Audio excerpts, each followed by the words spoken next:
दोस्तों, मैं लोकेश यादव स्वागत करता हूं आपका अपने YouTube चैनल VRB एजुकेशन पर। दोस्तों, अपने स्टार्ट कर रखा है हिस्ट्री का चैप्टर।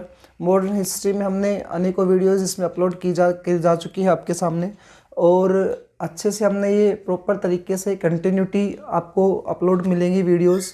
आप इनको कंटिन्यू देखिए, अपने नोट्स को प्रॉपर तरीके से बनाएं। उम्मीद है आपको वीडियोस अच्छी लग रही हो, और आपके सपोर्ट के लिए तहे दिल से धन्यवाद देते हैं हम आपको।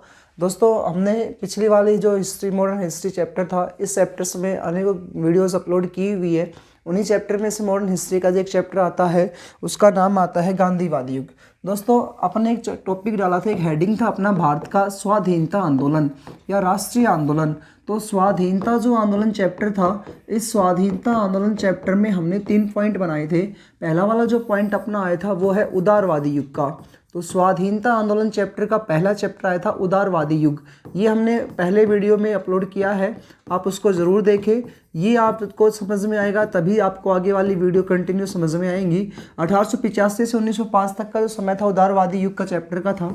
उसके बाद आया उग्रवादी युग, और इसके अंदर जितने भी क्रांतिकारी घटनाएं जो थी वो हमने कंटिन्यू पढ़ी है। बाकी ये स्टार्ट जो होता है उग्रवादी युग 1906 से लेकर के 1919 तक का समय था, लेकिन इसके अंदर बहुत सारी वो क्रांतिकारी घटनाएं थी। प्लेग अधिकारियों की हत्या करना, भगत सिंह, राजगुरु सुखदेव के द्वारा साइमन कमीशन का विरोध करना, उनके तहत लाला लाजपत राय की हत्या हुई थी, साइमन कमीशन का विरोध के तहत ही। तो हत्या का बदला लिया गया, सैंडर्स को मार करके सेंट्रल लेजिस्लेटिव असेंबली में बम फेंकना, वीडी सावरकर के द्वारा वीर भारत सभा का निर्माण करना, अनुशीलन समिति का बनना। तो अनेकों जो इस टॉपिक्स में आए थे क्रांतिकारी घटनाएं, वो भी हमने इसमें शामिल किया था। तो वो वीडियो भी आप ज़रूर देखें, उससे आपको अनेकों क्वेश्चंस जो आपके पेपर में आते हैं वो सारे इसमें सोल्व हो जाएंगे। उसके बाद ये राष्ट्रीय आंदोलन या स्वाधीनता आंदोलन का तीसरा जो पॉइंट आता है वो आता है गांधीवादी युग का। तो गांधीवादी जो युग है ये महात्मा गांधी और उनके आंदोलनों से संबंधित है। ये जो पॉइंट आता है ये 1919 से लेकर के 1947 तक का जो समय था वो है ये गांधीवादी युग का चैप्टर। तो 1919 से लेकर के 1947 का समय जो आता है ये है गांधीवादी युग का चैप्टर में। तो आज हम स्टार्ट कर रहे हैं गांधीवादी युग। तो उदारवादी युग, उग्रवादी युग और गांधीवादी युग, स्वाधीनता आंदोलन का ही पॉइंट था। इसी चैप्टर में से अपने स्टार्ट कर रहे हैं अभी गांधीवादी युग चैप्टर को। तो गांधीवादी युग जो है, इसमें गांधी के नाम से ही आपको पता चल रहा होगा, हमें पढ़ना है महात्मा गांधी को, उनके आंदोलनों को। तो 1919 से लेकर के और 1947 तक का जो समय आता है वो है गांधीवादी युग का। और इसके बीच में जितनी भी महत्वपूर्ण घटनाएं आई थी वो हमने उदारवादी उग्रवादी युग चैप्टर में कंप्लीट कर दी है। तो इसमें हम मेन लेकर चलेंगे, और बीच में जो भी पॉइंट आएंगे हम इसको डिस्कस करेंगे। तो पहले स्टार्ट कर रहे हैं महात्मा गांधी के बारे में। तो इनका परिचय, जन्म। महात्मा गांधी का पूरा नाम था मोहनदास करमचंद गांधी। मोहनदास करमचंद गांधी। इनका जन्म हुआ 2 अक्टूबर 1869 को, 2 अक्टूबर 1869 को। गुजरात में बच्चा एक शहर है, एक ज़िला है जिसका नाम है पोरबंदर। तो गुजरात के पोरबंदर ज़िले में इनका जन्म हुआ था 2 अक्टूबर 1869 को। इनके पिता का नाम है करमचंद गांधी। पिता है इनके करमचंद गांधी। इनके पिता करमचंद गांधी जो थे खुद एक वकील थे, बैरिस्टर थे राजकोट स्थान पे। इनकी माता का नाम है पुतलीबाई। माता का नाम है पुतलीबाई। ये धार्मिक महिला थी। महात्मा गांधी को जितने भी धार्मिक जो राम नाम इन्होंने कहा है कि राम राज्य आना चाहिए, राम नाम लेना चाहिए, तो वो जितने भी धार्मिक बातें हैं उसकी शिक्षा इनको किसके द्वारा दी गई थी? इनकी माता पुतलीबाई के द्वारा दी गई।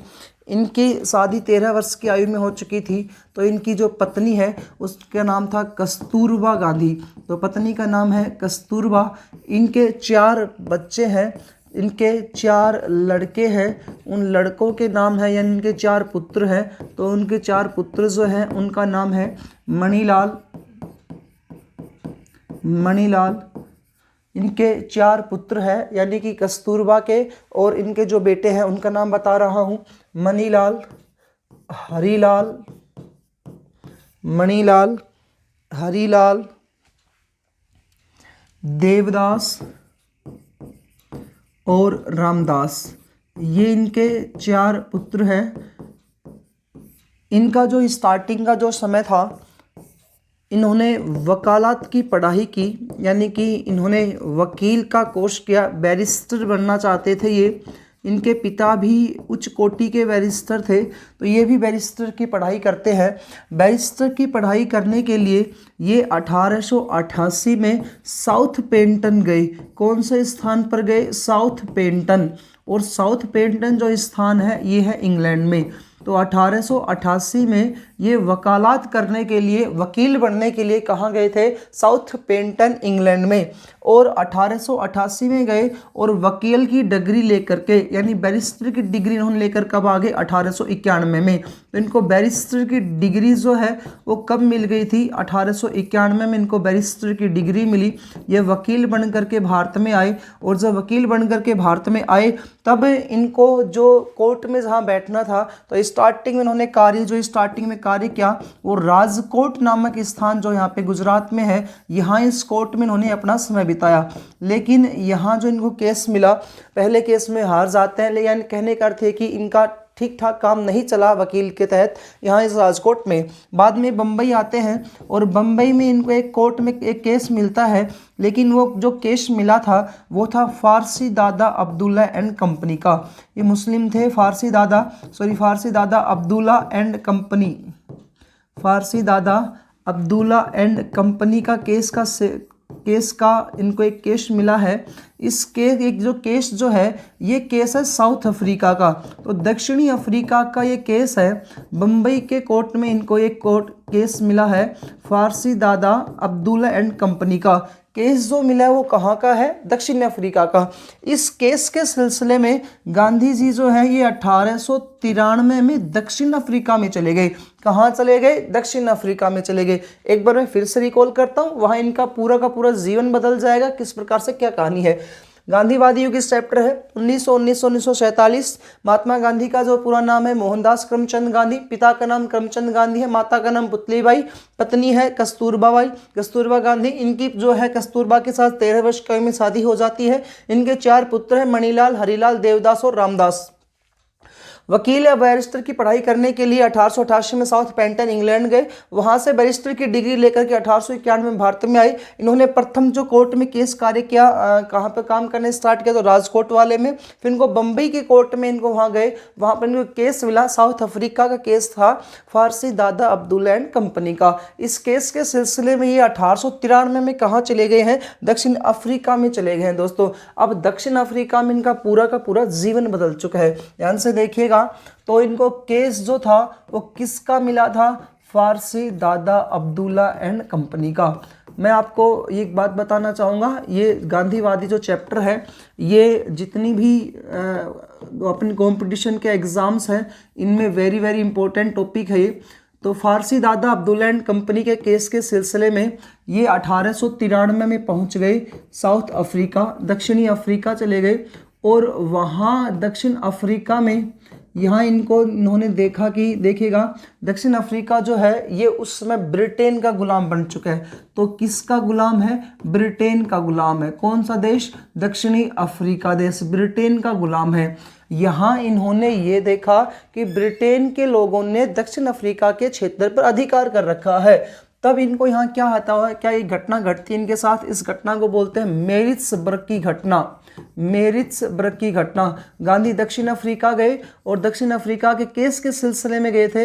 यहाँ पर इनके सामने एक घटना घटित है, उस घटना का नाम आता है मैरिट्सबर्ग की घटना। क्या सीन था? देखिएगा, डरबन से प्रिटोरिया जाते समय, तो एक शहर है डरबन, इस डरबन से प्रिटोरिया जा रहे थे। तो डरबन से, दक्षिण अफ्रीका के शहर डरबन से प्रिटोरिया जाते समय मैरिट्सबर्ग, पीटर मैरिट्सबर्ग ये रेलवे स्टेशन का नाम है। तो डरबन भी एक शहर है और प्रिटोरिया भी। तो पीटर मैरिट्सबर्ग रेलवे स्टेशन पर इन्हें प्रथम श्रेणी का टिकट होने के बाद भी, फर्स्ट क्लास का इन्होंने टिकट ले रखा था, उसके बाद भी अंग्रेज़ों के द्वारा धक्के मार करके इन्हें नीचे उतार दिया गया। रीज़न क्या था? नस्लवाद। रीज़न क्या था? रंग भेद। रीज़न था वहाँ पर जो अंग्रेज़ थे, ब्रिटेन के जो लोग थे, वो यहाँ पर रंग भेद नीति को लागू कर रखी थी इन्होंने। रंग भेद नीति का जो अर्थ है वो अपना यहाँ पर ये है कि वो लोग ये कहते थे कि सिर्फ गोरे जो लोग हैं वो ही यहाँ पर फर्स्ट क्लास में बैठ सकते हैं, यानी कि काले जो लोग हैं उनको अनुमति नहीं है प्रथम श्रेणी के डब्बे में बैठ करके यात्रा करने की। इसे ही कहते हैं गोरा काला, इसे ही कहते हैं श्वेत अश्वेत की नीति। तो गांधी जी जो है वो जब दक्षिण अफ्रीका पहुंचे तो यहाँ पर उन्होंने नस्लवाद, रंग भेद नीति, गोरा काला नीति, श्वेत अश्वेत नीति का सामना किया, क्योंकि दक्षिण अफ्रीका ब्रिटेन के अधिकार में था और ब्रिटेन के जो लोग थे दक्षिण अफ्रीका को अपना गुलाम बना करके रखते थे। यहाँ पर ये रूल बना रखा था कि प्रथम श्रेणी का जो रेल का डब्बा है इसमें गोरों के अलावा कोई भी काला आदमी नहीं बैठ सकता है, अश्वेत लोग नहीं बैठ सकता है। इससे गांधी जो है अत्यधिक प्रभावित होते हैं और गांधी ने वहाँ पर जो अश्वेत लोग थे उन लोगों को इकट्ठा किया और इकट्ठा करके सार्वजनिक रूप से भाषण देना प्रारंभ किया। गांधी दक्षिण अफ्रीका गए तो गांधी के द्वारा सबसे पहला आंदोलन कौन से क्षेत्र में किया गया है? दक्षिणी अफ्रीका क्षेत्र में। इन लोगों ने तो महात्मा गांधी ने वहां जितने भी अश्वेत लोग थे उन अश्वेत लोगों को इकट्ठा किया और सार्वजनिक रूप से भाषण दिया। सार्वजनिक रूप से इन्होंने जब भाषण देना प्रारंभ किया तो वहां पर भीड़ जमना स्टार्ट हो गई और वहां पर इन्होंने नटाल कांग्रेस की स्थापना की। गांधी ने 1893 में नटाल कांग्रेस की स्थापना की। महात्मा गांधी ने ही वहां पर द इंडियन ओपिनियन नामक समाचार पत्र निकाला। तो महात्मा गांधी का प्रथम जो समाचार पत्र जो था वो कौन सा था? द इंडियन ओपिनियन नामक समाचार पत्र। 1893 में गांधी जो है यहाँ नटाल कांग्रेस की स्थापना करते हैं और 1903 में गांधी ने यहाँ पर द इंडियन ओपिनियन नामक समाचार पत्र निकाला। यहीं पर इन्होंने एक आश्रम बनाया जिसका नाम था टॉल्स्टॉय आश्रम। गांधी के द्वारा यहाँ पे एक आश्रम बनाया गया, उसका नाम है टॉल्स्टॉय आश्रम। और दूसरा आश्रम है फिनिक्स आश्रम। इम्पोर्टेंट है फिनिक्स आश्रम। क्वेश्चन पूछता है कि फिनिक्स आश्रम कहाँ पर है, टॉल्स्टॉय आश्रम कहाँ पर है, या इनकी स्थापना महात्मा गांधी के द्वारा कहाँ पर की गई थी? दक्षिण अफ्रीका में की गई थी।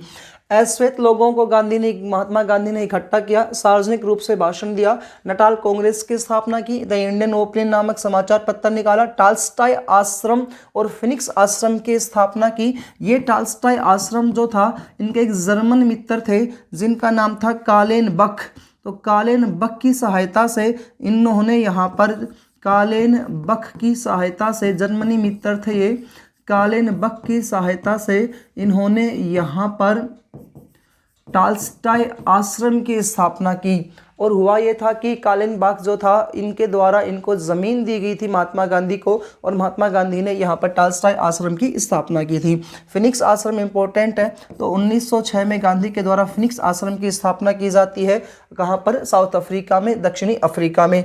अब महात्मा गांधी जो है यहाँ पर लगातार आंदोलन करते हैं। क्वेश्चन पूछता है गांधी का पहली बार आंदोलन या सत्याग्रह कहाँ पर हुआ था? तो महात्मा गांधी के द्वारा सबसे पहला सत्याग्रह, महात्मा गांधी का फर्स्ट जो सत्याग्रह था वो कहाँ पर हुआ है? दक्षिणी अफ्रीका में हुआ है। महात्मा गांधी के द्वारा किया गया पहला आंदोलन दक्षिणी अफ्रीका में हुआ। रीजन क्या था? रंग भेद नीति, नस्लवाद, गोरा काला या श्वेत अश्वेत की नीति। यहाँ महात्मा गांधी 1893 से लेकर के 1906 तक महात्मा गांधी जो है यहाँ दक्षिण अफ्रीका में रहे और उसके बाद 1906 से लेकर के 1909 तक महात्मा गांधी जो है ये इंग्लैंड जाते हैं और इंग्लैंड के कोर्ट में इन्होंने परवाना नाम का एक केस था। उस केस में इन्होंने वहाँ पर इंग्लैंड कोर्ट में अर्जी डाली थी और उसमें ये जीत करके आए थे। 1906 से लेकर के 1909 तक गांधी कहाँ पर थे? इंग्लैंड में। उसके बाद है 1909 में गांधी जी जो है वो वापिस इंग्लैंड से दक्षिण अफ्रीका आ रहे थे। 1909 में महात्मा गांधी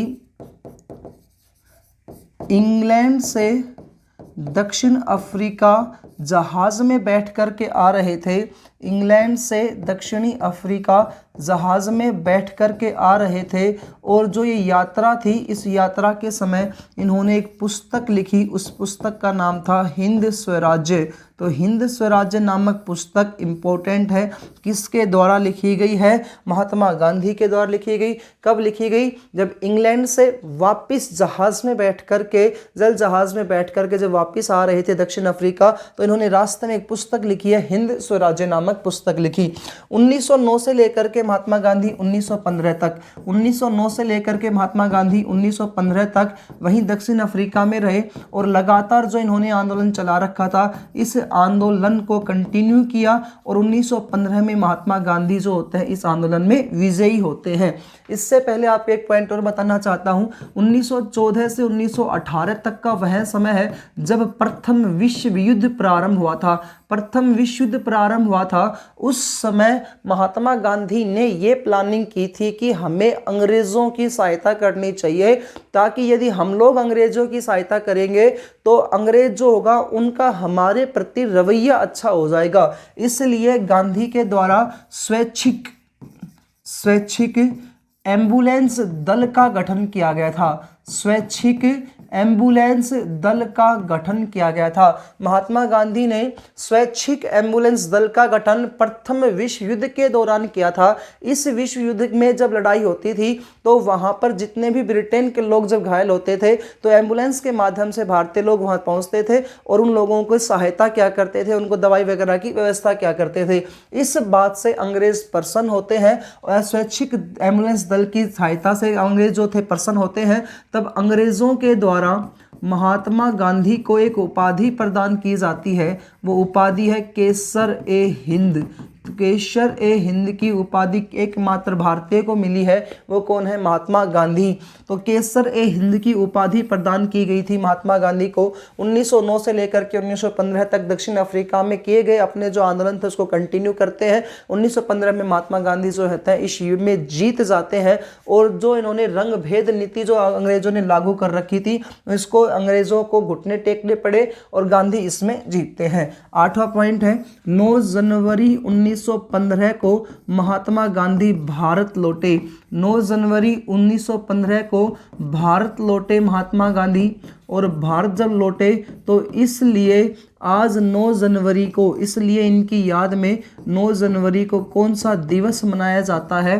प्रवासी दिवस। तो 9 जनवरी को महात्मा गांधी दक्षिण अफ्रीका से भारत लौटे थे और इन्होंने वहां दक्षिण अफ्रीका में रंग भेद नीति को समाप्त किया ही किया है, बल्कि साथ ही साथ इन्होंने वहां पर पूरे हिंदुस्तान का, पूरे भारतीयों का, हिंदुओं का, समाज का इन्होंने वहां पर झंडा भी ऊंचा किया है।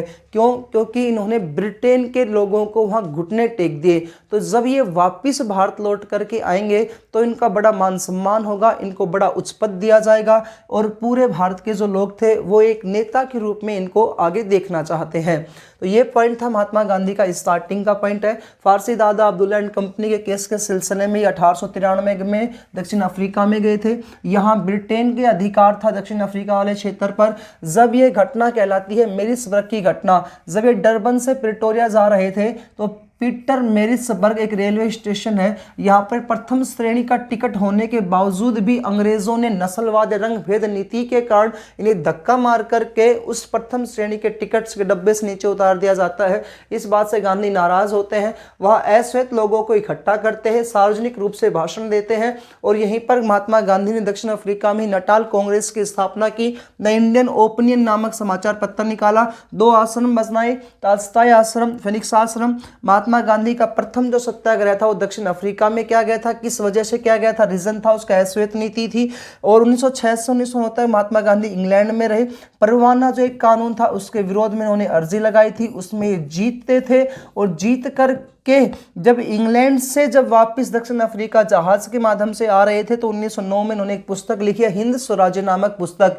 इन्होंने स्वैच्छिक एम्बुलेंस दल का गठन किया था प्रथम विश्व युद्ध के दौरान। अंग्रेज इनकी जो इन्होंने कार्य किया था इससे खुश होते होते हैं और अंग्रेजों ने इनको केसर हिंद की उपाधि प्रदान की थी, एकमात्र भारतीय जिनको केसर हिंद की उपाधि प्रदान की गई। 1909 से 15 तक दक्षिण अफ्रीका में रहे, जीतकर भारत लौटे, इनका बड़ा मान सम्मान हुआ। 9 जनवरी को गांधी भारत लौटकर 9 जनवरी 1915 को भारत लौटे। 9 जनवरी को इसलिए प्रवासी दिवस के रूप में मनाया जाता है। भारत लौटे तो इन्होंने अपना राजनीतिक गुरु बनाया। भारत लौटे तो इन्होंने अपना राजनीतिक गुरु, तो राजनीतिक गुरु इन्होंने किसको बनाया था? गोपाल कृष्ण गोखले को। वेरी वेरी इंपॉर्टेंट क्वेश्चन है, महात्मा गांधी के राजनीतिक गुरु कौन थे? तो गोपाल कृष्ण गोखले जो थे वो महात्मा गांधी के राजनीतिक गुरु थे। इन्होंने साबरमती आश्रम की स्थापना की मई 1915 में। 25 मई 1915 को गुजरात में साबरमती के किनारे इन्होंने साबरमती आश्रम की स्थापना की। अब यहाँ से गोपाल कृष्ण गोखले के कहने पर इन्होंने पूरे देश का भ्रमण करना स्टार्ट किया और भारत की जनता को जितनी भी परेशानियां थी उन परेशानियों के लिए इन्होंने आवाज़ उठानी स्टार्ट की। लेकिन आंदोलन से पहले हम एक पॉइंट और देखते हैं। जब गांधी भारत लौटे उसमें प्रथम विश्व युद्ध चल रहा था, इन्होंने स्वैच्छिक एम्बुलेंस दल का गठन किया था। इसके साथ ही साथ महात्मा गांधी ने ये कहा था कि भारतीय लोगों को अंग्रेजों की सहायता करनी चाहिए, इसलिए इन्हें केसर ए हिंद की उपाधि प्रदान की थी अंग्रेजों ने। और इन्होंने कहा कि भारतीय लोग जो होंगे ये प्रथम विश्व युद्ध में अंग्रेजों की सहायता करेंगे। सहायता के साथ ही यहाँ पर ये लोग जो होंगे महात्मा गांधी के कहने पर इन लोगों ने कहा कि महात्मा गांधी ने कहा कि तुम्हें है ना अंग्रेजों की सेना में शामिल होना पड़ेगा। तो भारतीयों ने इनको भर्ती करने वाला सार्जेंट कहा। अभी आप नाम देख रहे हो ये, तो महात्मा गांधी का एक उपनाम है, वो क्या है? भर्ती करने वाला सार्जेंट। भर्ती करने वाला सार्जेंट सैनिकों ने या भारतीय लोगों के द्वारा इनको उपनाम दिया गया था। और ये दक्षिण अफ्रीका से लौटकर जब भारत में आए थे तब इन्होंने भारतीयों को कहा कि आप अंग्रेजों की सहायता करें। तो भर्ती करने वाला सार्जेंट किसने कहा था? भारतीय सैनिकों ने कहा था। अंग्रेजों ने खुश होकर इनको कौन सी उपाधि प्रदान की थी? केसर हिंद की उपाधि प्रदान की। गोपाल कृष्ण गोखले गुरु के कहने पर पूरे देश का भ्रमण करते हैं, जितने भी समस्याएं थी उन समस्याओं को सुलझाने का प्रयास करते हैं। अब हम स्टार्ट करते हैं महात्मा गांधी के भारत में आंदोलन। महात्मा गांधी के भारत में आंदोलन, तो महात्मा गांधी के भारत में आंदोलन, ये पेपर में वेरी वेरी इंपॉर्टेंट पॉइंट है। पहला सबसे इंपॉर्टेंट पॉइंट तो यही आता है कि इसका क्रम पूछेगा, आंदोलन का पहला क्रम। तो क्वेश्चन आया आपसे पेपर में, भारत में गांधी का प्रथम आंदोलन, तो चंपारण करेंगे। लेकिन क्वेश्चन आए गांधी का प्रथम आंदोलन कहाँ पर हुआ, तो अपन क्या करेंगे? दक्षिणी अफ्रीका करेंगे। तो पहला आंदोलन आता है गांधी जी के, तो प्रथम जो आंदोलन था वो था चंपारण। चंपारण जो स्थान है बिहार में है। चंपारण जो आंदोलन हुआ 1917 में हुआ। रीज़न इसका सबसे बड़ा ये था कि यहाँ पर नील की खेती करवाई जाती थी और ये जो नील की खेती जो है ये लगातार चली आ रही थी 100 वर्षों से। लगातार 100 वर्षों से अंग्रेज़ों के द्वारा चंपारण के किसानों से नील की खेती करवाई जाती थी 1/3 भाग पर या 1/20 भाग पर इनको क्या करनी पड़ती थी? नील की खेती करनी पड़ती थी। इसी को कहा जाता है 3 कठिया पद्धति। क्वेश्चन पूछेगा चंपारण आंदोलन का रीजन क्या था, तो चंपारण आंदोलन का रीजन था 3 कठिया पद्धति। महात्मा गांधी का प्रथम जो आंदोलन है चंपारण बिहार में आंदोलन हुआ। इस आंदोलन में नील की खेती करवाई जाती थी। 100 वर्षों से नील की खेती अंग्रेज करवाते थे। चंपारण से 1/3 या 1/20 भाग पर खेती होती थी। इसी को बोलते थे 3 कठिया पद्धति। यहाँ के स्थानीय नेता थे जिनका नाम था रामचंद्र शुक्ल जो थे ये यहाँ के स्थानीय नेता थे। ये महात्मा गांधी से मिले और इन्होंने महात्मा गांधी को चंपारण के किसानों की समस्या के बारे में अवगत करवाया। तब महात्मा गांधी जो है कमेटी का गठन करते हैं और कमेटी ने डिसाइड किया कि हाँ, इसके अध्यक्ष महात्मा गांधी को ही बनाया गया था। तो कमेटी के अध्यक्ष महात्मा गांधी ने ये कहा कि चंपारण के किसानों से जबरदस्ती नील की खेती करवाई जा रही है। अब नील की खेती के पीछे रीजन ये था, ये मान लो कि 1/20 भाग का एक हिस्सा है, तो इस 1/3 पर 1/3 भाग पर यानी 1/3 भाग पर यदि इन्होंने नील की खेती की है तो ये नील की खेती की जड़ जो होती थी लंबी होती थी। अगर एक बार यहाँ पर नील की खेती हो गई तो 2 साल तक ही नील की खेती प्राप्त की जा सकती है, उसके बाद ये धरती बंजर हो जाती थी। अब ये धरती कोई काम नहीं आएगी। अब इनकी धरती जब खराब हो गई, इसके बाद इस वाले 1/3 भाग पर इनको खेती करनी होती थी, फिर 2 साल बाद ये खत्म हो जाएगी, फिर 1/3 पर, फिर 2 साल बाद ये। तो इस प्रकार से नील की खेती करवाते थे। नील की खेती का विरोध हुआ, रामचंद्र शुक्ला के द्वारा कंटिन्यू विरोध किया जा रहा था। उस 2 साल बाद ये धरती जो थी बंजर हो जाती थी। उसके बाद क्या हुआ, जो नीलहा जो होते यानी जो नील की खेती करवाने वाले जो व्यापारी थे उनको नीलहा कहा गया है। ये नीलहों ने ये कहा कि हम लोग जो है, अब नीलहाओं के साथ क्या समस्या आ गई, उस समय नए नए प्रकार के जैसे सर्फ वगैरह या नील वगैरह के प्रयोग होने लग गए।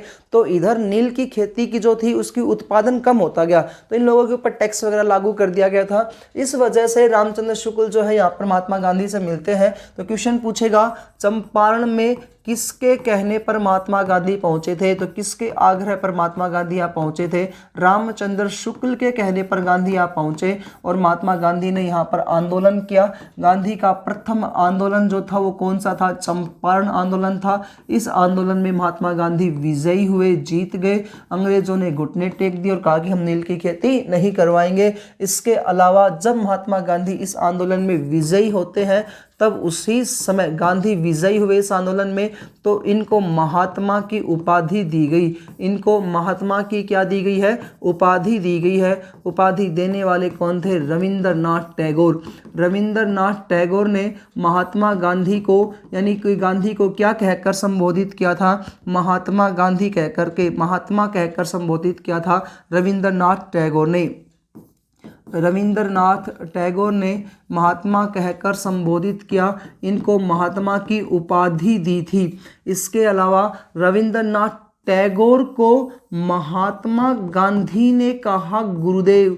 महात्मा गांधी ने क्या कहा है? इनको गुरुदेव कहा है रविंद्रनाथ टैगोर को। तो इनके नाम के आगे गुरुदेव रविंद्रनाथ टैगोर मिलता है। ये रविंद्रनाथ टैगोर वही है जिन्होंने, हमने पिछले वाली वीडियो में पढ़ा था कि इन्हीं का एक ग्रंथ तत्वबोधिनी नामक समाचार पत्र था जिसका शीर्षक होता था भाग्य विधाता, और इनकी एक पुस्तक थी, इसका नाम था गीतांजलि। उसी गीतांजलि में से हमारा देश का राष्ट्रीय गीत लिया गया है, जनगण मन लिया गया है, जिसको गायन की अवधि 52 सेकंड होती है। और जो राष्ट्रगान जो होता है वो भारत का तो राष्ट्रीय गीत है ही है, बांग्लादेश का भी राष्ट्रीय गीत है, वहां पर अमर सोनार बांग्ला के नाम से गाया जाता है। तो रविंद्रनाथ टैगोर ने महात्मा गांधी को महात्मा की उपाधि दी और महात्मा गांधी ने रविंद्रनाथ टैगोर को क्या कहकर संबोधित किया था? इसमें गुरुदेव कहकर संबोधित किया था। यह था गांधी का प्रथम आंदोलन चंपारण का। दूसरा आंदोलन गांधी जी के द्वारा किया गया है अहमदाबाद मील आंदोलन। अहमदाबाद मील आंदोलन 1918 में ही महात्मा गांधी के द्वारा दूसरा आंदोलन किया गया था अहमदाबाद मील आंदोलन। गुजरात में आंदोलन हुआ। यहाँ पर क्या प्रॉब्लम थी? क्वेश्चन तो पहला था ये आएगा कि मजदूरों के लिए किया गया आंदोलन कौन सा था? तो अहमदाबाद मील आंदोलन था। इसमें भी गांधी जो है वो महत्वपूर्ण भूमिका में निभाते हैं, यहाँ पर अध्यक्ष बनते हैं। गांधी जी के द्वारा यहाँ पर सर्वप्रथम भूख हड़ताल की जाती है। पहला क्वेश्चन तो ये आएगा कि महात्मा गांधी का प्रथम आंदोलन कौन सा था? चंपारण। महात्मा गांधी के द्वारा किस में पहली बार भूख हड़ताल की गई थी? तो अहमदाबाद मील आंदोलन के दौरान। यहाँ पर क्या था कि जितने भी मिल मजदूर थे कंपनी के, अहमदाबाद के जितने भी मजदूर, जितने भी कंपनी के मालिक थे, उन कंपनी के मालिकों के द्वारा क्या काम किया गया कि अहमदाबाद में प्लेग रोग फैल रखा था और जिससे मजदूरों को प्लेग रोग होने से उनकी मृत्यु हो रही थी, उनकी संख्या घटती भी जा रही थी और लोग यहाँ से पलायन कर रहे थे। तो अहमदाबाद के जो मिल मालिक थे, इन मालिकों ने उनको मजदूरों को यहीं रखने के लिए उनको बोनस देना स्टार्ट कर दिया। प्लेग रोग जैसे जैसे समाप्त होता गया, इन लोगों ने बोनस देने से इनकार कर दिया। तो महात्मा गांधी के नेतृत्व में मजदूरों को यहाँ पर 35% बोनस के लिए आंदोलन किया गया। कितने परसेंट का बोनस? 35% बोनस दिलाने की बात की गई। एक ट्रस्टीशिप का सिद्धांत दिया था महात्मा गांधी ने और इनको यहाँ पर कितने परसेंट बोनस दिलाने की बात की? तो 35% बोनस दिलाने की बात की। यह जो मामला था अहमदाबाद मिल आंदोलन का, ये कोर्ट में गया। कोर्ट को चुनौती दी जाती है। तो कोर्ट में महात्मा गांधी ने कहा कि ये जो मजदूर जो लोग हैं, प्रथम विश्व युद्ध के बाद भूखमरी और महंगाई के शिकार हो रखे हैं, इन लोगों को बोनस दिया जाए। तो कोर्ट ने आदेश दिया कि इनको 35% 10% बोनस दिया जाएगा। और यहीं पर महात्मा गांधी ने कौन सा सिद्धांत दिया था? ट्रस्टीशिप का सिद्धांत दिया था। ये महात्मा गांधी का दूसरा आंदोलन था, अहमदाबाद मिल आंदोलन। सबसे इंपॉर्टेंट पॉइंट, भूख हड़ताल की थी और मजदूरों के हित के लिए किया गया आंदोलन था। तीसरा आंदोलन आता है महात्मा गांधी का, वो है खेड़ा आंदोलन। खेड़ा जो स्थान है ये गुजरात में ही है और यहाँ पर ये भी आंदोलन हुआ 1918 में ही। पहला आंदोलन 1917 में हुआ था चंपारण का, दूसरा आंदोलन अहमदाबाद मिल आंदोलन 1918 का, खेड़ा आंदोलन 1918 का। इस आंदोलन में महात्मा गांधी ने, ये गुजरात में स्थान है, इस आंदोलन में महात्मा गांधी ने कहा कर नहीं दो, तो कर ना दो आंदोलन, इसको दूसरा नाम क्या आता है? कर ना दो आंदोलन। तो खेड़ा के किसानों के सामने ये समस्या थी कि वहाँ पर उस समय अकाल की स्थिति थी और अंग्रेज़ों के द्वारा यहाँ पर लगान वृद्धि और ज़्यादा कर दी गई। तो महात्मा गांधी के पास जब ये खबर पहुँची तो खेड़ा के किसानों के लिए महात्मा गांधी ने आंदोलन किया और किसानों के लिए इस आंदोलन में उन्होंने नारा दिया कि कर नहीं दो। तो इस आंदोलन को कर ना दो आंदोलन के नाम से भी जाना जाता है। बाद में अंग्रेज़ जो थे यहाँ पर लगान वृद्धि को कम कर देते हैं, लगान को कम कर देते हैं। इस प्रकार से महात्मा गांधी तीनों आंदोलन में लगातार जीतते गए। चंपारण में जीते, अहमदाबाद मिल आंदोलन में जीते और फिर खेड़ा आंदोलन में भी इनकी विजयी हुई। उसके बाद चौथा जो इनका आंदोलन आता है महात्मा गांधी का, जो 4th नंबर का जो आंदोलन है, महात्मा गांधी का 4th आंदोलन, वो आंदोलन था खिलाफत आंदोलन। खिलाफत आंदोलन ये खिलाफत आंदोलन हुआ 1919 में। इसके पीछे क्या रीज़न है वो देखिएगा। आज जिसको अपन तुर्की बोलते हैं उस समय टर्की था। तो टर्की के जो धर्मगुरु होते थे, टर्की का जो धर्मगुरु था उस गुरु का सबसे बड़ा पद होता था खलीफा। ये जो खलीफा का जो पद था ये पहले से ही था। मुस्लिम जो धर्म स्थापित हुआ था हज़रत मोहम्मद शाह के द्वारा 610 ईस्वी में, ये पैगंबर मोहम्मद शाह जी थे, इनके द्वारा 610 ईस्वी में मुस्लिम धर्म की स्थापना, इस्लाम धर्म की स्थापना की गई थी। तो उन्होंने वहाँ उसमें एक सबसे बड़े पद का निर्माण किया था, खलीफा का पद का। ये खलीफा जो होता था उसमें इस्लाम धर्म का सबसे बड़ा धर्मगुरु होता था। तो तुर्की का जो सबसे बड़ा धर्मगुरु होता था उसका नाम था खलीफा। ये जो खलीफा जो होते थे इन्हीं से सुल्तान की उपाधि लेकर के दिल्ली सल्तनत के जितने भी राजा थे वो उन लोगों ने उपाधि धारण की थी सुल्तान की। तो आगे पढ़ेंगे चैप्टर में। तुर्की के धर्मगुरु खलीफा होते थे। इन खलीफा का अंग्रेजों ने अपमान किया। इस कारण से भारत में खिलाफत आंदोलन चलाया जा रहा था मुसलमानों के द्वारा। भारत में जो मुसलमान थे, मुस्लिम धर्म के जो लोग थे, तो उनके द्वारा मुसलमानों के द्वारा या मुस्लिम धर्म के जो थे उनके द्वारा भारत में मुस्लिम धर्म के लोगों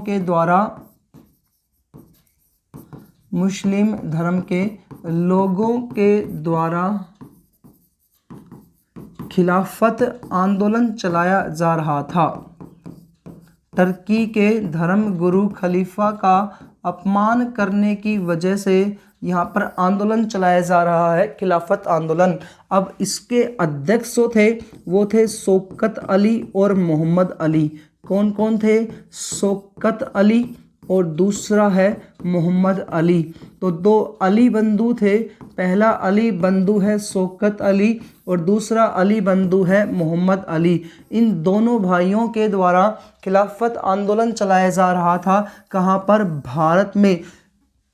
इन्होंने ये देखा कि महात्मा गांधी ने 3 बड़े आंदोलनों में विजय प्राप्त की है, तो क्यों नहीं इसका अध्यक्ष महात्मा गांधी को बनाया जाए। इसलिए इन दोनों ने खिलाफत आंदोलन का अध्यक्ष किसको बनाया? महात्मा गांधी को इन्होंने बनाया और महात्मा गांधी इसके अध्यक्ष बने। उस समय हिंदू धर्म के लोग इनसे नाराज भी हुए तब महात्मा गांधी ने कहा अगर आज हम लोग मिलकर के आंदोलन करते हैं तो आगामी हजारों वर्षों में भी हिंदू और मुसलमानों में एकता स्थापित नहीं हो पाएगी, इसलिए हमें मिलजुल करके आंदोलन कंटिन्यू करना चाहिए।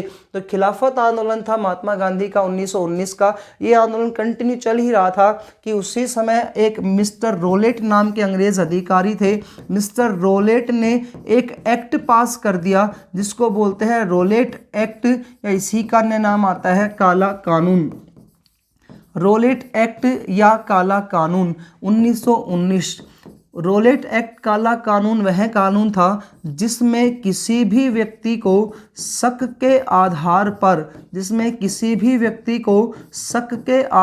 पर जेल में बंद कर दिया जाएगा और इसमें ना तो अपील होगी, ना दलील होगी और ना ही वकील होगा। यानी कि कोर्ट में कोई लेना देना नहीं है, कब उनको छोड़ेंगे या उनकी मृत्यु वहाँ पर हो सकती है, इससे किसी को कोई लेना देना नहीं था। तो एक प्रकार का काला कानून था। रोलेट एक्ट है 1919 में आया। इसके विरोध में महात्मा गांधी ने ये कहा था, मिस्टर रोलेट अंग्रेज अधिकारी थे, वो लेकर के आए थे। मिस्टर रोलेट अंग्रेज अधिकारी के द्वारा लाया गया था। इसके विरोध में गांधी ने ये कहा 6 अप्रैल 1919 से पूरे देश में भूख हड़ताल की जाएगी। पूरे देश में भूख हड़ताल की जाएगी। 6 अप्रैल 1919 से रोलेट एक्ट के विरोध में पूरे देश में भूख हड़ताल की जाएगी। जब यह आंदोलन कंटिन्यू चल रहा था, इसमें क्या था, किसी व्यक्ति को शक के आधार पर गिरफ्तार कर लेते थे। दूसरा, 2 भारतीय लोग एक साथ नहीं खड़े रह सकते। 2 भारतीय लोग एक साथ किसी घर में नहीं निवास कर सकते, रह नहीं सकते, बैठ नहीं सकते। तो एक ऐसा कानून था, अगर अंग्रेजों ने देख लिया तो उसी वक्त उसको जेल में ले जाते थे, बंद कर देते थे। तो 6 अप्रैल 1919 को पूरे देश में भूख हड़ताल की गई थी। उसके बाद क्या हुआ, अमृतसर के 2 स्थानीय नेता थे। एक का नाम है डॉक्टर सत्यपाल और दूसरे का नाम है प्रोफेसर सैफुद्दीन किचलू। डॉक्टर सत्यपाल और दूसरे हैं सैफुद्दीन किचलू। ये 2 स्थानीय नेता हैं अमृतसर पंजाब के। इन दोनों को भी इसी रोलेट एक्ट के तहत गिरफ्तार कर लिया गया। तो मिस्टर रोलेट के द्वारा एक कानून लाया गया। इसके विरोध में महात्मा गांधी ने कहा कि 6 अप्रैल 1919 से पूरे देश में भूख हड़ताल की जाएगी। उसी के समय क्या हुआ, अमृतसर के स्थानीय नेता थे डॉक्टर सत्यपाल और प्रोफेसर सैफुद्दीन किचलू, इनको अंग्रेजों के द्वारा गिरफ्तार कर लिया गया है। तो इसके तहत जलियांवाला बाग हत्याकांड हुआ। तो हेडिंग होगा आपका अगला पॉइंट, जलियांवाला बाग हत्याकांड। जलियांवाला बाग हत्याकांड सबसे इम्पोर्टेंट है इसकी डेट। जलियांवाला बाग हत्याकांड जो है ये कब हुआ था, 13 अप्रैल 1919 को। बैसाख माह था उस समय, बैसाख पूर्णिमा। 13 अप्रैल 1919 को जलियांवाला बाग हत्याकांड हुआ।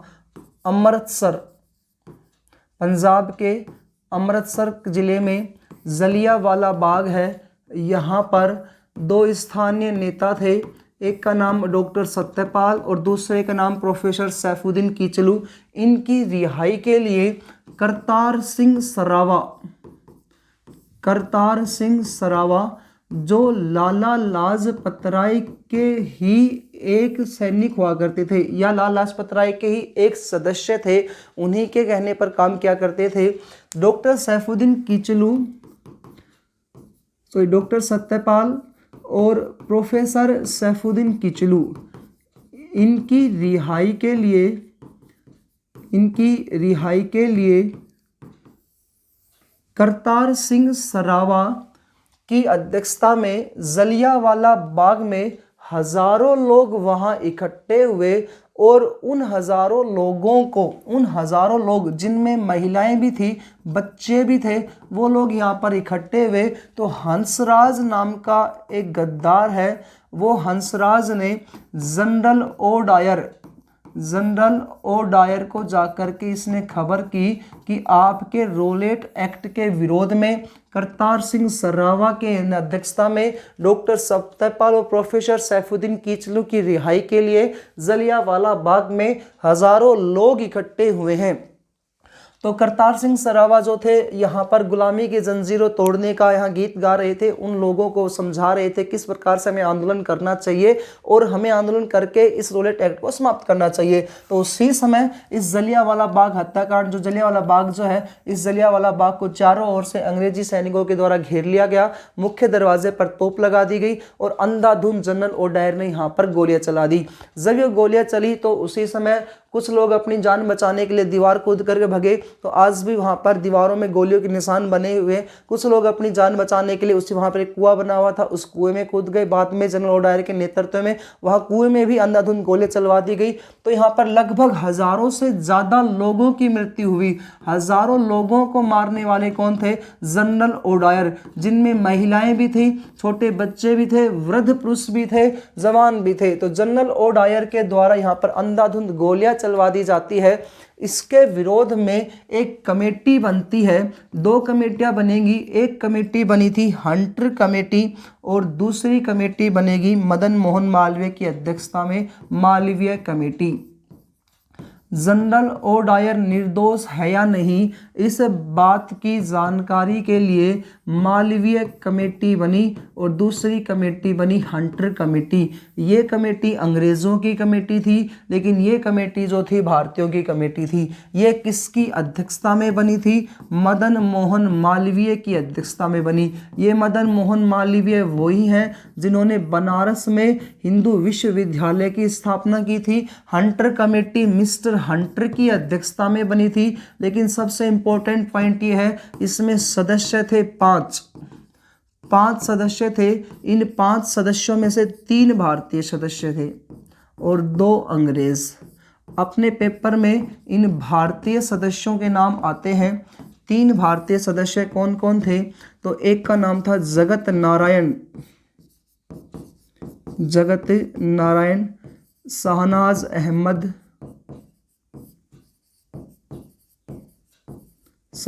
अहमद, जगत नारायण और अब्दुल्ला। ये 3 जो थे यहाँ पर भारतीय थे जो हंटर कमेटी के सदस्य थे। इस हंटर कमेटी ने ये निर्णय दिया केवल 379 लोगों की हत्या हुई है। ये लोग वो थे जिन्होंने जनरल ओडायर के ऊपर हमला कर दिया था। तो अपनी रक्षा करने के लिए जनरल ओडायर ने इनके ऊपर गोलियां चलाई, इसलिए जनरल ओडायर जो है वो निर्दोष है।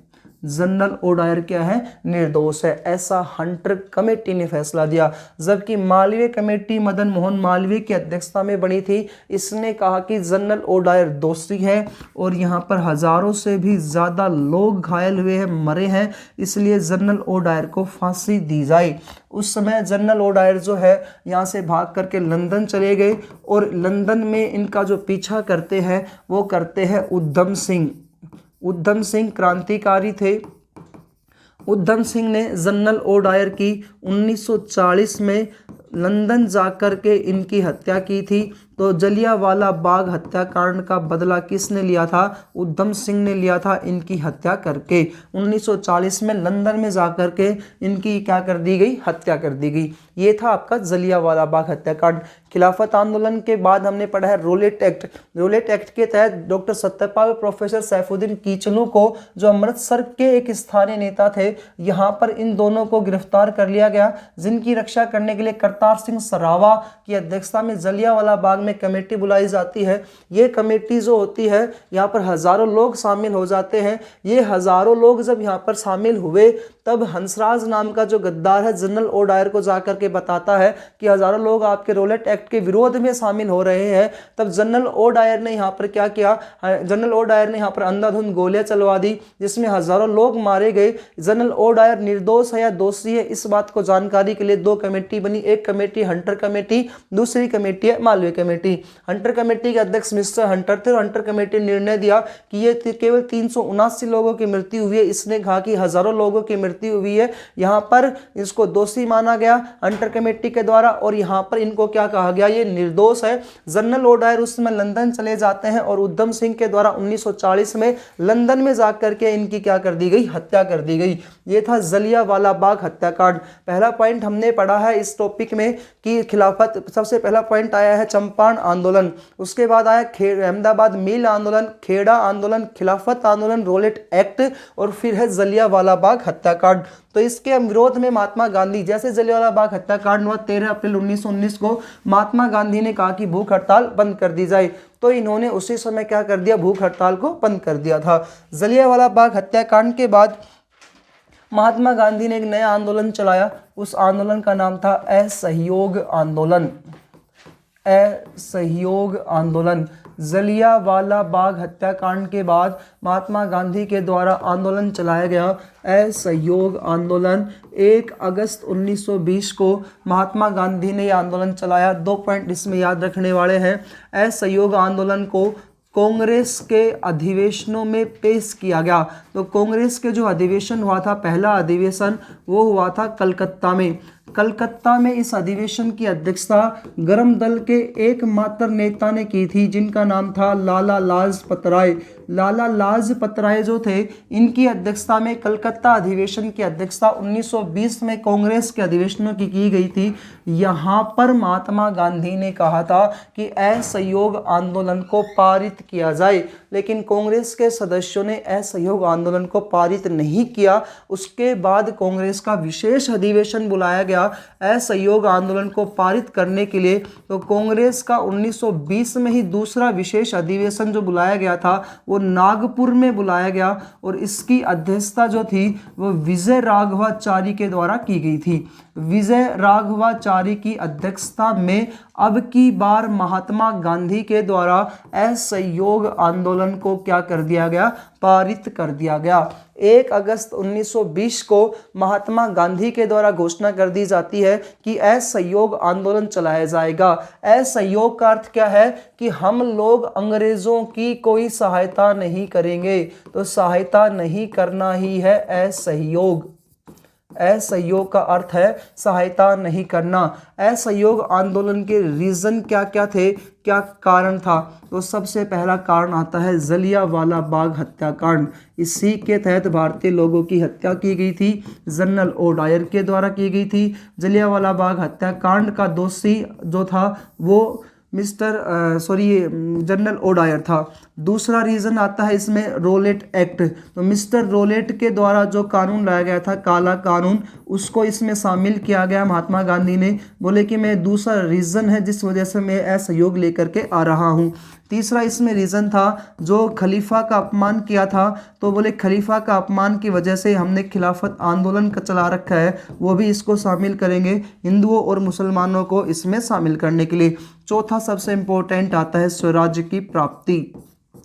तो ये 4 रीज़न बताए महात्मा गांधी ने कि हम लोग भारतीय जो लोग हैं वो अंग्रेजों की सहायता नहीं करेंगे। इसके तहत हम 4 रीज़न लेकर के आ रहे हैं। जलियांवाला बाग हत्याकांड ये सबसे बड़ा रीज़न है, रोलेट एक्ट, खिलाफत आंदोलन, स्वराज्य की प्राप्ति। इसके तहत इन्होंने कहा कि असहयोग आंदोलन प्रारंभ किया जा रहा है।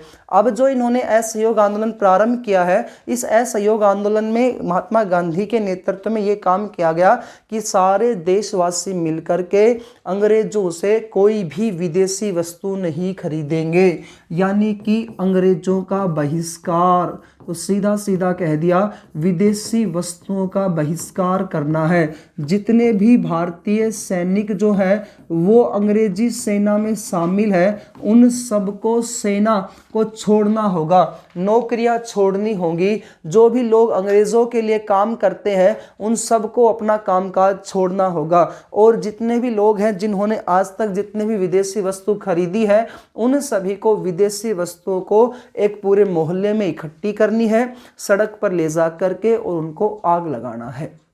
देखिएगा, मैंने आपको बताया था पिछली वाली वीडियो में भगत सिंह के बारे में। भगत सिंह जो थे, जब जलियांवाला बाग हत्याकांड हुआ तो 7-8 साल के भगत सिंह जो थे उस समय वहाँ पहुँचे जलियांवाला बाग हत्याकांड में, और वहाँ से खून और मिट्टी लेकर के आए और अपनी माता से बोले, माता देखो मैं आपके लिए क्या लेके आया हूँ। तो बोले खून और मिट्टी। बोले कहाँ से लाया? बोले जलियांवाला बाग से लेकर के आया। तब उन्होंने अपने पिता से कहा कि मैं गोलियां बोऊंगा, मैं बंदूकें बोऊंगा जिनसे गोलियां निकलेंगी और वो हम लोग अंग्रेजों को मारेंगे। वो क्रांतिकारी विचारधारा भगत सिंह, राजगुरु, सुखदेव वाले जो नेता थे उन लोगों की थी। जब महात्मा गांधी ने असहयोग आंदोलन प्रारंभ किया तो सबसे ज्यादा भूमिका यहाँ पर भगत सिंह, राजगुरु, सुखदेव, उनकी भूमिका यहाँ पर रही। उन लोगों ने देश में घूम घूम करके और असहयोग आंदोलन को कंटिन्यू किया था। फिर क्या हुआ? विदेशी वस्तुओं का बहिष्कार हुआ। भारतीय लोगों ने अंग्रेजों की नौकरी छोड़ दी, गुलामी करना छोड़ रहे हैं। कोई वस्तु नहीं खरीद रहा है तो विदेशी कंपनियां भारत को छोड़ करके जाना स्टार्ट कर देती है। विदेशी वस्तु यहां से हम खरीद नहीं रहे हैं, अंग्रेजों को मुनाफा नहीं हो रहा है। इतने में ही क्या हुआ? 1922 में चोरा चोरी कांड हो गया। चोरा चोरी कांड उत्तर प्रदेश में इलाहाबाद जिले में एक पुलिस स्टेशन है, उसका नाम है चोरा चोरी पुलिस स्टेशन। 5 फरवरी 1922 को उत्तर प्रदेश के इलाहाबाद ज़िले, तो जिसका नाम आज क्या आता है? प्रयागराज। तो इलाहाबाद ज़िले के पास यहाँ पर इलाहाबाद ज़िले में एक पुलिस स्टेशन था, इसका नाम था चोरा चोरी पुलिस स्टेशन। यहाँ पर जो क्रांतिकारी जो वर्ग थे, जो जनता थी, पुलिस स्टेशन के बाहर पर ही यहाँ पर अंग्रेजी जो वस्तुएं होती है, या एक कह सकते हैं अंग्रेजी जो शराब जो थी ना, उसका जो ठेका होता है, उस पर ये लोग अपना विरोध प्रकट कर रहे थे कि वहाँ पर अंग्रेज जो थे, अंग्रेज पुलिस वाले थे, उन लोगों को वहाँ से भगा रहे थे।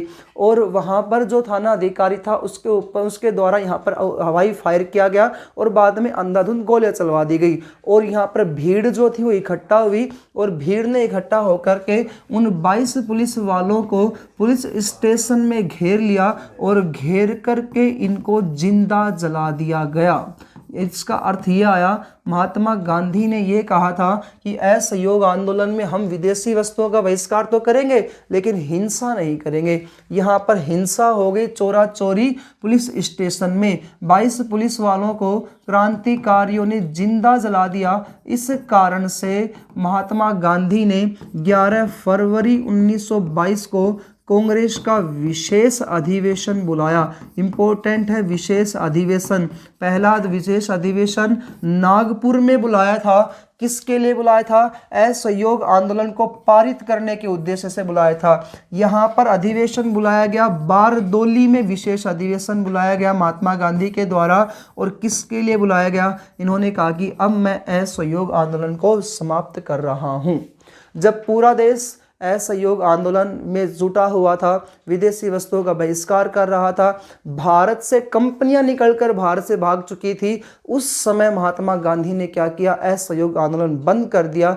हो सकता था शायद हम लोग असहयोग आंदोलन के टाइम पर ही आज़ाद हो सकते थे। एक बड़ा पॉइंट था इस समय। उसी समय सुभाष चंद्र बोस ने ये कहा, जैसे ही गांधी ने बंद किया तो सुभाष चंद्र बोस ने कहा अब देश के लिए एक बड़ा संकट पैदा हो गया है।